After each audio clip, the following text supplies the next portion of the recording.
రోజు రోజుకు బరి తెగించిపోతున్న వాసవి సరోవర్. రంగనాథ్ సాబ్ ఇద్దరు దేకో జరా. మూసాపేటలోని మైసమ్మ చెరువులో నిర్మాణాలు చేపట్టిన విజయ్ కుమార్ దొడ్డిదారిన దర్జాగా నిర్మాణ అనుమతులు పొందిన కబ్జాల వీరుడు. హెచ్ఎండిఏ లేక్ ఐడి 4800 గల మ్యాప్ చూస్తే కళ్ళు చెదిరే దృశ్యం. ఆయన గారు చేసిన నిర్మాణం ఎఫ్టీఎల్లో కనిపిస్తున్న వైనం. నేటికి కేసులు నమోదు చేయని ఇరిగేషన్, రెవెన్యూ, హైడ్రా అధికారులు. వాసవి అధినేతకు రాష్ట్రంలో ప్రత్యేక చట్టం ఏమైనా ఉందా? ఎఫ్టీఎల్ బఫర్ జోన్లు అంటే ఇతగాడికి లెక్కలేదా? GHMC commissioner Amrapali, city planner Gangadhar ఇచ్చిన అక్రమ అనుమతులు కనపడటం లేదా? నిర్మాణ అనుమతులు రద్దు చేసి చర్యలు చేపట్టకపోవడంతో మొదలవేంటి?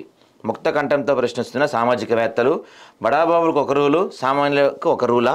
ప్రజల జీవితాలతో చెలగాటం ఆడుతున్న ఇతగాడిపై చర్యలు తీసుకోవాలంటూ వెల్లువెత్తుతున్న డిమాండ్స్ అని చెప్పి మన కథనం వచ్చింది. మనం ఈ కథనం గురించి గతంలో కూడా ప్రచురించాము, గతంలో కూడా మనం మాట్లాడే ప్రయత్నం చేశాము. వాసవి సరోవర్ అనే ఒక పెద్ద కన్స్ట్రక్షన్స్ అధినేత ఆయన చెరువుల్ని పూర్తి చేసి దాదాపుగా కామనకుంట చెరువు కానీ ఎఫ్టీఎల్ పరిధిలో మొత్తం ఆక్రమించేసి ఆయన పెద్ద బహుళాంతస్తుల ప్రాజెక్టులు కడుతున్నా, పెద్ద బిల్డింగులు కడుతున్నా ఇంతవరకు ఆయనపై ఎటువంటి చర్యలు తీసుకునే పరిస్థితి మనకు కనపడుతుంది. హైడ్రా అక్రమ నిర్మాణదారుల్లో గుబులు పుట్టిస్తుంది. ఎప్పుడు ఎక్కడ ఎలాంటి ఉపద్రవం వచ్చి పడుతుందో అన్న భయంతో బిక్కుబిక్కుమంటున్నారు. కానీ హైడ్రా అంటే అతగాడికి లెక్కే లేదు. ఎవరేం చేస్తారులే అన్న ధీమాతో ఉన్నాడు. అతడే వాసవి సరోవర్ యజమాని Vijay Kumar. I don't care అన్నట్టుగా ఉంది ఇతగాడి ప్రవర్తన. మరి ఏంటి ధైర్యం? ఎవరి అండతో పేటరేగిపోతున్నాడు? ఇతనికి అండగా ఉంటుంది ఎవరు? హైడ్రా కమిషనర్ రంగనాథ్ ఎవరి మాట వినేవారు కాదు అన్న పేరుంది. అక్రమం అనే పదం ఆయన్ని చూసి తలతిప్పుకొని పారిపోతుంది. మరి ఈయన దృష్టి వాసవి మీద పడలేదా? ఈయన టేబుల్ మీదకు వాసవి కథనాలు రాలేదా? ఒకవేళ వచ్చినా పట్టించుకోవడం లేదా? లేక వాసవి సరోవర్ నిర్మాణాలన్నీ సక్రమంగా జరుగుతున్నాయి ఆయన భావిస్తున్నారా? నిజంగానే సక్రమంగా ఉన్నాయా? అవన్నీ అక్రమ నిర్మాణాలన్నీ ఎన్నో సాక్ష్యాలున్నాయి. మీడియా మిత్రులు ఎప్పటికప్పుడు కథనాలు ప్రసారం చేస్తూ ప్రచురిస్తున్నాయి. మరెందుకు తాత్సారం చేస్తున్నారు? రంగనాథ్ సార్ మీరన్నా సమాధానం చెప్పాలి అని చెప్పి ఆదాబ్లో ఒక వార్త వచ్చింది. ఇది చూస్తే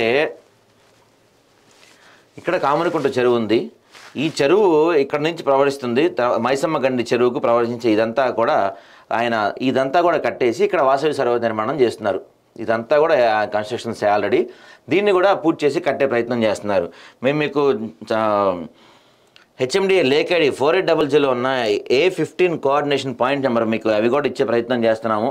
సో ఈ కోఆర్డినేషన్స్ మీరు గూగుల్లో ఎంటర్ చేస్తే చక్కగా మీకు అక్కడ చెరువు ఏంటి, అక్కడ వాసవి సరోవర్ కన్స్ట్రక్షన్స్ ఎలా జరుగుతున్నాయి, ఏ ప్రాంతంలో జరుగుతున్నాయి, మీకు పూర్తి వివరాలతో సహా మీకు వచ్చేస్తుంది. సో ఇంత క్లియర్గా మేము చెప్పే ప్రయత్నం చేస్తున్నాము. ఇక 2859 జిహెచ్ఎంసీ KPL/2023 BP గల నిర్మాణకు అనుమతి పరిశీలిస్తే కళ్ళు బైర్లుగా మేనేజర్ వెలుగులోకి వస్తాయి. కాముని చెరువు నుండి గొలుసుకట్టు చెరువుగా ఉన్న మైసమ్మ చెరువులో కల్వర్ట్ ద్వారా వెళ్లే దిగువ భాగంలో ప్రవహించే చెరువు నీటిలో -3 సెల్లార్లతో పాటు 29 అంతస్తుల భారీ భవనాలు నిర్మించారట. సామాన్య ప్రజల ప్రాణాలతో చెలగాట మాడినట్లే అవుతుంది. చెరువులను చెరపడుతున్న విజయ్ కుమార్పై హైడ్రా కమిషనర్ రంగనాథ్ దృష్టి సారించాలి అని చెప్తున్నారు. అక్కడ ఆయన చెరువును ఆక్రమించడం కాకుండా దాదాపుగా -3, అంతేకాకుండా పైన 29 అంతస్తుల బిల్డింగ్ కడుతున్నాడంట ఆయన సార్. చెరువులో 29 అంతస్తుల బిల్డింగ్ అంటే గ్రేట్ అసలు నిజంగా. మనం ఠాగూర్ సినిమా అందరం చూసే ఉంటాం కదా. ఠాగూర్ సినిమాలో వాళ్ళు చెప్పినా కూడా వినకుండా కడితే పక్కన పెద్ద కన్స్ట్రక్షన్ జరుగుతుంటే బిల్డింగ్ మొత్తం ఒక్కసారి కూలిపోయి కొన్ని వందల మంది చనిపోయిన పరిస్థితి మనం చూసాం ఆ సినిమాలో. సో ఆ సినిమా పరిస్థితి తెచ్చుకోకండి ప్రభుత్వ అధినేతలారా. దయచేసి 2002 వాల్టా చట్టం కానీ లేకపోతే హైడ్రా చట్టం కానీ ఇవేవి వెనక పట్టవా? ప్రత్యేకంగా వెనకంటూ ఒక చట్టం ఏమైనా తయారు చేశారా అని చెప్పి అక్కడ ప్రజలందరూ ప్రశ్నిస్తున్న పరిస్థితి మనకు కనపడుతుంది. ఎందుకంటే చాలా క్లియర్గా ఆక్రమించి కట్టడుతుంది. పైగా 29 అంతస్తుల భవనం -3 అంటే ఒక పెద్ద, అంటే హైదరాబాద్ గారు జరగకూడదని మనం కోరుకుందాం. ఒక చిన్న భూకంపం వచ్చినా ఏమైనా జరిగినా ఈ పరిస్థితి ఏంటి, కట్టడం పరిస్థితి కుప్పకూలిపోద్ది కదా ఒక్కసారిగా. దీని గురించి మనం చాలాసార్లు మాట్లాడాము. చాలా కథనాలు వచ్చినాయి, మీడియాలో కథనాలు వస్తూనే ఉన్నాయి. ప్రతి వార్తాపత్రికలో కానీ ప్రతి మీడియా దాంట్లో కానీ అన్నింటిలో కథనాలు వస్తూనే ఉన్నప్పటికీ కూడా చండశాసనుడు అసలు అక్రమం పేరు వినపడితేనే పూనకాలు వచ్చేస్తాయని చెప్పుకుంటున్న హైడ్రా కమిషనర్ రంగనాథ్ మరి ఎందుకు దీని మీద ఇంట్రెస్ట్ చూపించట్లేదు? ఆయనకి కంప్లైంట్ ఎవరు ఇవ్వలేదా? దీని మీద ఇచ్చినా పట్టించుకోవట్లేదా? ఏదేమైనా దీని గురించి మేము చెప్తూనే ఉంటాము, అడుగుతూనే ఉంటాము. ఇప్పటికే 3 వార్తలు రాసాం ఖచ్చితంగా ఈ మధ్య కాలంలో. ఎందుకంటే ఆదాబ్ హైదరాబాద్ అంటే అవినీతిపై అక్షరం మా ఆయుధం. సో ఖచ్చితంగా అవినీతి ఎన్నిసార్లు జరిగినా మేము రాస్తానే ఉంటాం, దీని గురించి చెప్పే ప్రయత్నం చేస్తానే ఉంటాం. ప్రభుత్వంలో కదలికి వచ్చి చర్యలు తీసుకునే వరకు రంగనాథ్ గారు మా వెనతి విని మీరు ఎన్కన్వెన్షన్ పైన చర్యలు తీసుకున్నారు, రామ్నగర్లో చర్యలు తీసుకున్నారు, దీనిపైన కూడా చర్యలు తీసుకుంటారని భావిస్తున్నాం. ఎందుకంటే మరి ఇంత దారుణంగా కడుతుంటే 29 ఫ్లోర్లు ప్లస్ -3 సెల్లార్ కడుతుంటే, అది కాకుండా ఇక్కడ చూస్తే మొత్తం ఇవే కన్స్ట్రక్షన్ అవుతున్నాయి, చెరువు ఆక్రమించేసి. రేపటి రోజున అక్కడ వరదలు రావచ్చు. -3 అంటే ఇలాంటి పెద్ద వర్షం వస్తే కింద -3 మొత్తం అటే పోద్ది, కార్లు మొత్తం బయటకు వస్తాయి ఈదుకుంటా. ఇదే పరిస్థితి చూస్తాం.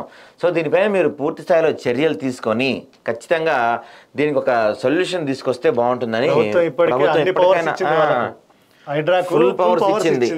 అయినా మీరు మేలుకోకపోతే నిజంగా మీ యొక్క ప్రజలకు మీ మీద ఉన్న నమ్మకానికి కూడా నిలుపుకోవాలి ఖచ్చితంగా.